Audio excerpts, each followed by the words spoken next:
Assalamualaikum warahmatullahi wabarakatuh. Kami dari kelompok 7 di sini akan mempresentasikan mengenai asuhan keperawatan Pesonaria, yaitu permainan stimulasi otak Nusantara Lansia. Boleh di next? Nah, untuk anggota kelompoknya sendiri, yaitu ada Abdi Roso Sirait, kemudian Pulau Rita, Melani, sama Ayu, Siti Liana Dewi. Boleh di next? Yang pertama itu ada pengkajian, ada identitas klien dengan nama Tuan S, jenis kelaminnya laki-laki, umurnya 76 tahun, agama Islam, suku Jawa, dan beliau ini sudah 3 tahun tinggal di panti. Untuk riwayat masuk pantinya sendiri yaitu pada tanggal 3 September tahun 2023, klien ini sebelum masuk panti asalnya tinggal bersama anak bungsunya di rumah. Kemudian klien mengatakan keluarga itu mengalami kesulitan dalam membagi waktu untuk merawat klien karena seluruh anggota keluarganya itu bekerja di luar rumah. Klien juga mengatakan bahwa klien membutuhkan pengingat jadwal untuk minum obat. Nah, keputusan masuk panti ini diambil melalui musyawarah keluarga dan disetujui oleh klien. Saat awal masuk, klien ini mengaku merasa sedih dan belum terbiasa dengan lingkungan baru. Namun setelah beberapa bulan, klien mulai dapat beradaptasi dengan penghuni lain dan mengikuti kegiatan yang diadakan di panti. Nah, klien juga mengatakan alasan utama tinggal di panti ini adalah agar kebutuhan perawatan dan kesehatannya lebih terpantau. Saat ini klien menyatakan cukup nyaman tinggal di panti dan merasa senang karena memiliki teman sebaya untuk berbicara sehari-hari. Boleh di next? Kemudian untuk riwayat kesehatan sekarangnya, klien tuh mengatakan sering sakit kepala dengan skala nyerinya 5 dari 10. Kemudian keluhan dirasakan pada saat siang dan malam hari. Klien juga tampak lambat saat menjawab pertanyaan. Kemudian klien juga kesulitan mengingat tanggal, hari, bulan, tahun, serta tempat yang klien tinggali saat ini. Kemudian klien juga tidak dapat menyebutkan kembali 3 benda secara berurutan. Klien kesulitan menjawab saat diberi pertanyaan tentang pengalaman masa mudanya. Kemudian kulit klien juga tampak kering dan mengelupas, serta klien mengeluhkan gatal pada kaki dan tangan. Kemudian untuk riwayat kesehatan dahulunya, klien mengatakan memiliki riwayat hipertensi sejak klien berumur 42 tahun. Kemudian klien juga pernah dirawat di rumah sakit sekitar 5 tahun yang lalu karena tekanan darahnya tinggi, disertai pusing yang berat. Klien mengatakan tidak ada riwayat operasi sebelumnya dan klien mengatakan tidak memiliki riwayat alergi obat maupun makanan tertentu. Klien mengatakan sebelum tinggal di panti, klien jarang melakukan pemeriksaan kesehatan rutin karena keterbatasan biaya dan kesulitan transportasi. Saat ini, kondisi kesehatan klien lebih terpantau semenjak tinggal di panti. Boleh di next. Nah, untuk riwayat kesehatan keluarga sendiri, klien itu ketika dilakukan pengkajian mengatakan sudah lupa, mungkin karena faktor usia juga. Nah, untuk genogramnya sendiri, seluruh anggota keluarga klien itu baik dari pihak kliennya maupun dari pihak istrinya itu seperti kakek, nenek maupun orang tuanya itu telah meninggal dunia. Kemudian Tuan S ini memiliki 2 orang saudara kandung perempuan yang saat ini tinggal terpisah dan tidak serumah dengan keluarga inti. Nah, dari pernikahannya dengan Nyonya A ini, klien dikaruniai 2 orang anak, yaitu saudara Y sebagai anak pertama berjenis kelamin laki-laki dan Nona C sebagai anak kedua berjenis kelamin perempuan.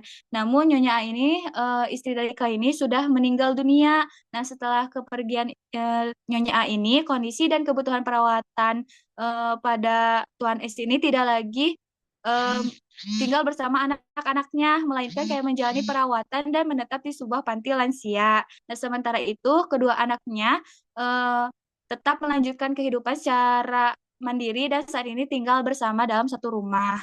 Boleh di next? Oke, selanjutnya ada riwayat sosial.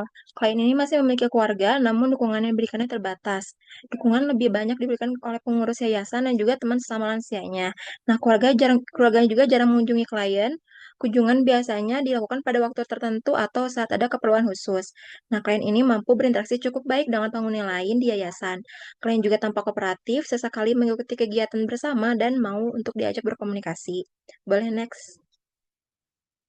Selanjutnya ada kebiasaan hidup. Yang pertama ada pola makan. Klien itu makan sebanyak 3 kali sehari dengan porsi yang cukup. Nafsu makan klien juga masih baik dan tidak terdapat keluhan kesulitan menelan.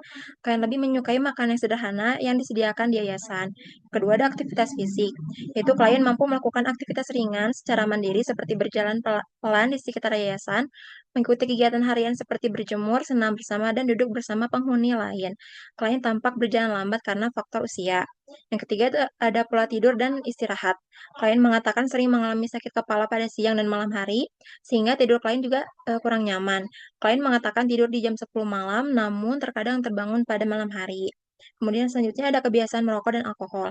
Klien mengatakan tidak mengonsumsi alkohol dan tidak merokok. Selanjutnya ada aktivitas sosial, di mana klien mengikuti kegiatan bersama di yayasan seperti berjemur dan senam bersama. Klien bersama dan masih mau berkomunikasi dengan penghuni lain maupun pengurus yayasan.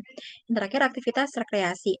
Aktivitas harian klien lebih banyak duduk, berbincang, dan menonton televisi di kamar. Boleh next.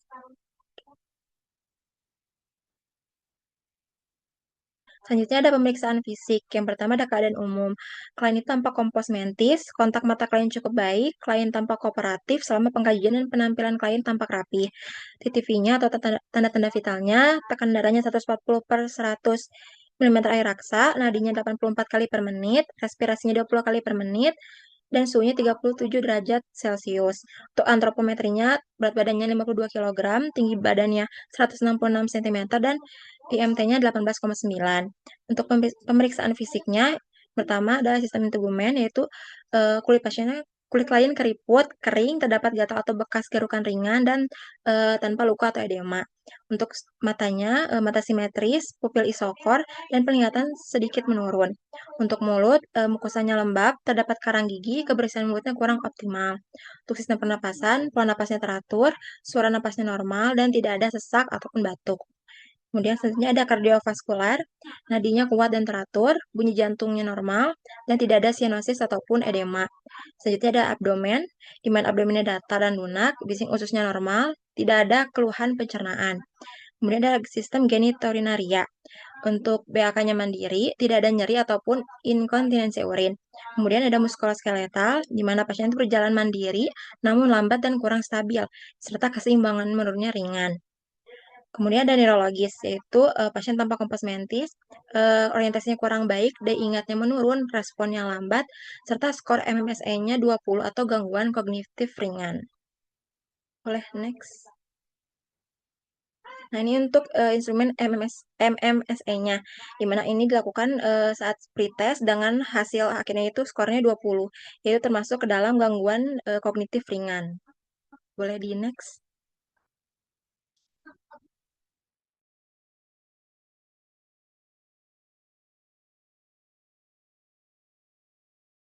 Oke, mungkin bisa lanjut ke analisa data ya teman-teman. Untuk ada yang pertama dari data subjektif, klien mengatakan tidak mengetahui tanggal dan tahun. Klien mengatakan tempat tinggal saat ini di rumah sakit, dan klien mengatakan tidak mengingat pengalaman masa mudanya. Untuk data objektifnya, saat diminta menyebutkan kembali nama tiga benda secara berurutan, klien tidak dapat menyebutkan secara berurutan. Nah, untuk etiologinya yang pertama itu ada proses penuaan. Nah, dari proses penuaan ini membuat penurunan fungsi neurologis atau kognitif. Nah, karena ada penurunan fungsi neurologis atau kognitif, itu menyebabkan gangguan orientasi, waktu dan tempat. Setelah itu menyebabkan penurunan daya ingat jangka pendek dan jangka panjang, maka didapatkan masalah keperawatan yakni gangguan memori dengan kode D0062. Nah, untuk analisa data yang kedua, klien mengatakan tidak mau menggosok gigi secara rutin, terus klien mengatakan sering merasa gatal pada beberapa bagian tubuh. Untuk data objektifnya, gigi klien tampak menguning dan terdapat karang gigi, dan tampak bekas garukan ringan di area ekstremitas. Nah, untuk etiologinya, itu karena adanya proses penuaan menyebabkan penurunan motivasi dalam merawat diri klien. Setelah itu, karena tadi klien yang turun motivasinya menyebabkan personal hygiene tidak dilakukan secara rutin. Setelah itu menyebabkan penumpukan plak dan karang gigi serta kebersihan kulit tidak optimal. Selanjutnya itu menyebabkan muncul rasa gatal dan tanda kebersihan diri kurang adekuat. Lalu ditemukan masalah keperawatan defisit perawatan diri dengan kode D0109. Setelah itu data subjektifnya klien mengatakan harus harus pelan dan berhati-hati saat berjalan. Data objektifnya usia klien yang sudah memasuki klasifikasi lansia, terus hasil skor MMSE klien berada pada rentang 17 sampai 23 atau dalam rentang probable gangguan kognitif. Etiologinya karena proses penuaan tadi itu menyebabkan penurunan fungsi neurologis dan sistem muskuloskeletal yang akhirnya menyebabkan penurunan kekuatan otot, keseimbangan tubuh dan kemampuan kognitif, lalu menyebabkan klien berjalan pelan dan harus berhati-hati saat mobilisasi, lalu menyebabkan masalah keperawatan, resiko cedera jatuh itu menyebabkan resiko cedera jatuh meningkat dan didapatkan masalah keperawatan resiko jatuh dengan kode D0143. Lalu yang keempat, itu data subjektifnya klien mengatakan sering merasa gatal pada beberapa bagian tubuh. Data objektifnya kulit klien tampak kering, tampak bekas garukan ringan pada area ekstremitas.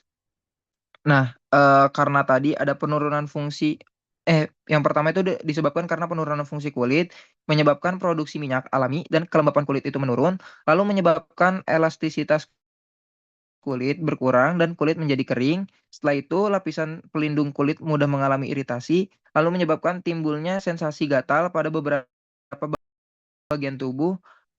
Lalu klien didapatkan masalah keperawatan gangguan integritas kulit atau jaringan dengan kode diagnosa dengan kode D0129. Nah, yang terakhir itu data subjektifnya klien mengatakan sering sakit kepala, klien mengatakan nyeri dirasakan pada malam dan siang hari, klien mengatakan skala nyeri 5 dari 10. Data objektifnya itu tekanan darah klien 140/100 mm air raksa, terus klien tampak memegang kepala sesekali saat pengkajian. Nah, untuk etiologinya yang pertama, peningkatan tekanan vaskular atau pembuluh darah yang menyebabkan aliran darah serebral tidak optimal, lalu menyebabkan peningkatan tekanan pada pembuluh darah di area kepala dan lalu bisa menimbulkan rasa nyeri atau sakit kepala secara berulang. Nah, rasa nyeri ini menyebabkan nyeri berlangsung dalam waktu lama dan berulang. Nah, didapatkan masalah keperawatan nyeri kronis dengan kode diagnosa D0078. Nah, ini untuk mind map diagnosa keperawatannya. Nah, untuk diagnosa keperawatannya, D0062 gangguan memori berhubungan dengan penurunan fungsi kognitif dibuktikan dengan klien mengatakan tidak mengetahui hari, tanggal, dan tahun. Klien mengatakan tempat tinggal saat ini di rumah sakit. Klien mengatakan tidak mengingat pengalaman masa mudanya, serta klien tidak mampu menyebutkan kembali nama 3 benda secara berurutan.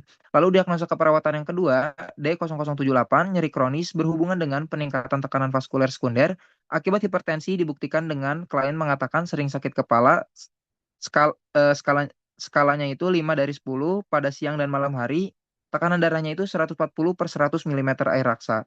Nah, untuk diagnosa yang ketiga, itu kodenya tuh D0109, defisit perawatan diri, dengan kebersihan diri berhubungan dengan penurunan kemampuan dan motivasi dalam melakukan personal hygiene, dibuktikan dengan klien mengatakan tidak mau menggosok gigi secara rutin. Klien mengatakan sering merasa gatal pada beberapa bagian tubuh, gigi tampak menguning dan terdapat karang gigi, serta tampak bekas garukan ringan di area ekstremitas. Yang keempat, itu kode diagnosanya D0129, gangguan integritas kulit berhubungan dengan penurunan kelembapan dan elastisitas kulit, dibuktikan dengan klien mengatakan sering merasa gatal pada beberapa bagian tubuh, kulit tampak kering, dan tampak bekas garukan ringan pada area ekstremitas. Dan diagnosa yang terakhir itu D0129, resiko jatuh berhubungan dengan penurunan fungsi neurologis dan sistem muskuloskeletal akibat proses penuaan, dibuktikan dengan klien mengatakan harus pelan dan berhati-hati saat berjalan, usia klien memasuki klasifikasi lansia, serta hasil MMSE berada pada rentang 17 sampai 23, yakni probable gangguan kognitif. Boleh selanjutnya?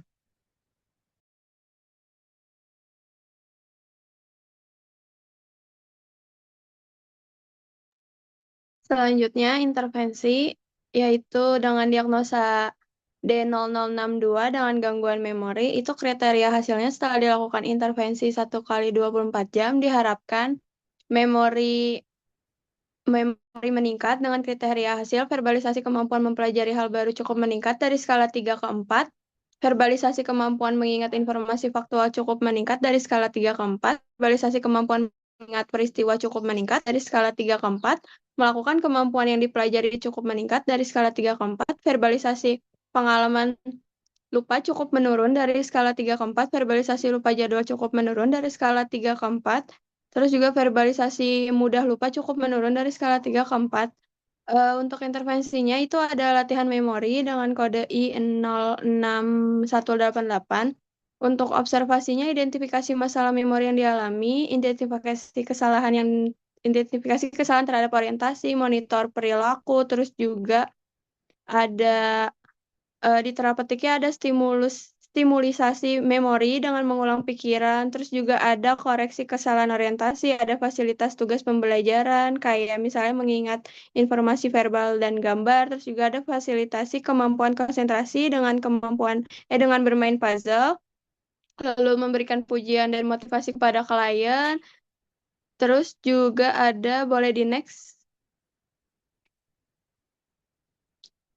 Ada stimulasi menggunakan memori pada peristiwa yang baru terjadi, kayak misalnya nanya, "Opa sarapan apa tadi?" Terus juga ada edukasi, jelasin tujuan dan prosedurnya bermain puzzle, ajarin dan dampingi dalam bermain puzzle, terus juga memberikan instruksi secara perlahan dan berulang agar kliennya mudah memahami apa yang akan dilakuin. Boleh sebelumnya?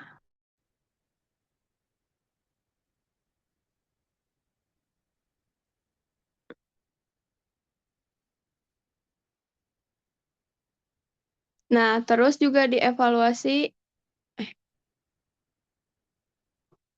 di sebelumnya. Lagi sebelumnya. Nah, di bagian ini terus juga ada rasional, yaitu menentukan jenis dan tingkat gangguan memori klien, terus juga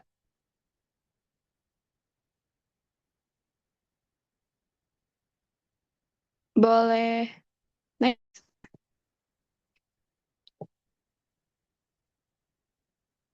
Setelah diagnosa. Nah, di sini kan pertama menentukan jenis dan tingkat gangguan, terus juga mengetahui tingkat disorientasi klien, terus untuk menilai perkembangan kondisinya, terus untuk membantu meningkatkan daya ingat, terus untuk membantu klien buat mengenali realitas dengan tepat, terus menstimulasi dengan fungsi kognitifnya, terus juga meningkatkan fokus dan kemampuan mengingat, terus juga melatih recall memori jangka pendek, terus meningkatkan pemahaman kerja sama klien, terus juga buat meningkatin rasa percaya diri dan minat dalam mengikuti terapi, terus juga yang terakhir membantu klien meningkatkan kemampuan dan mengingat. Boleh di next. Next lagi.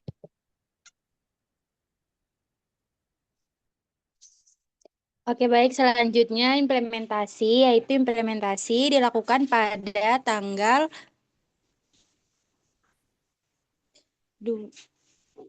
pada tanggal 12 Mei 2026. Untuk implementasinya yaitu yang pertama mengidentifikasi masalah memori yang dialami. Selanjutnya mengidentifikasi kesalahan terhadap orientasi, memonitor perilaku dan perubahan memori selama bermain puzzle, meliputi kemampuan fokus, mengingat, dan mengikuti instruksi sederhana. Selanjutnya menstimulasi memori dengan mengulang pikiran yang terakhir kali diucapkan, mengkoreksi kesalahan orientasi, memfasilitasi tugas pembelajaran, misalnya mengingat informasi verbal dan gambar. Selanjutnya, memfasilitasi kemampuan konsentrasi, yaitu dengan bermain puzzle. Selanjutnya, memberikan pujian dan motivasi kepada klien saat mampu menyelesaikan bagian puzzle untuk meningkatkan rasa percaya diri dan minat mengikuti terapi. Menstimulasi menggunakan memori pada peristiwa yang baru terjadi, yaitu dengan bertanya, tadi opa sarapan dengan apa? Selanjutnya menjelaskan tujuan dan prosedur bermain puzzle. Selanjutnya mengajarkan dan mendampingi klien dalam bermain puzzle serta memberikan instruksi secara perlahan dan berulang agar klien lebih mudah memahami kegiatan yang dilakukan. Untuk evaluasinya yaitu subjektifnya, klien mengatakan merasa senang mengikuti kegiatan puzzle dan mengatakan sedikit lebih mudah mengingat bentuk serta susunan gambar dibanding sebelumnya. Untuk objektifnya yaitu klien tampak lebih fokus selama kegiatan berlangsung, mampu mengikuti instruksi sederhana, dan dapat menyebutkan kembali beberapa benda dengan bantuan minimal menyebutkan hari, tanggal, dan tahun dengan skor MMSE-nya yaitu meningkat dari 20 menjadi 26. Selanjutnya, klien tampak kooperatif dan antusias selama terapi puzzle dilakukan. Untuk asesmennya yaitu gangguan memori belum teratasi sepenuhnya, namun kemampuan konsentrasi dan stimulasi kognitif klien mengalami peningkatan. Untuk plannya yaitu intervensi stimulasi kognitif melalui terapi puzzle dilanjutkan dan dianjurkan dilakukan secara rutin sesuai kemampuan klien. Boleh next. Udah.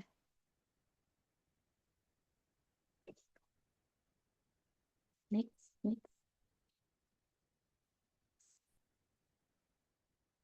Nah, ini untuk hasil post-testnya dari Pastiawan yaitu meningkat dengan skor 26. Untuk research planning-nya, yang pertama menganjurkan klien untuk tetap melakukan aktivitas stimulasi otak sederhana seperti bermain puzzle, membaca, atau mengingat benda di sekitar. Yang kedua, menganjurkan klien mengikuti kegiatan rutin di panti untuk membantu mempertahankan fungsi kognitif. Yang ketiga, menganjurkan perawat atau pengasuh memberikan latihan orientasi waktu, tempat, dan orang secara bertahap. Yang keempat, menganjurkan klien menjaga kesehatan fisik dan istirahat yang cukup untuk mendukung fungsi kognitif. Untuk refleksi kelompoknya, kegiatan Escape Day Project di Yayasan Pondok Lansia Puntri Sumpena memberikan pengalaman bermakna dalam penerapan asuhan keperawatan gerontik secara langsung. Kelompok kami belajar memahami kebutuhan fisik, psikologi, sosial, dan kognitif lansia melalui pendekatan holistik dan komunikasi terapeutik. Intervensi pesonaria berupa terapi puzzle stimulasi otak menunjukkan bahwa terapi non-farmakologis dapat meningkatkan fokus, aktivitas, dan interaksi sosial lansia. Kegiatan ini juga meningkatkan kemampuan kami dalam melakukan proses keperawatan secara sistematis, meskipun masih terdapat kekurangan dalam manajemen waktu dan kelengkapan data pengkajian.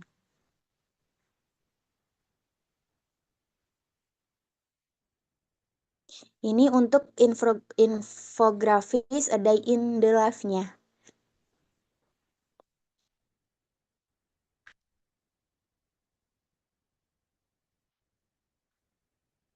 Ya.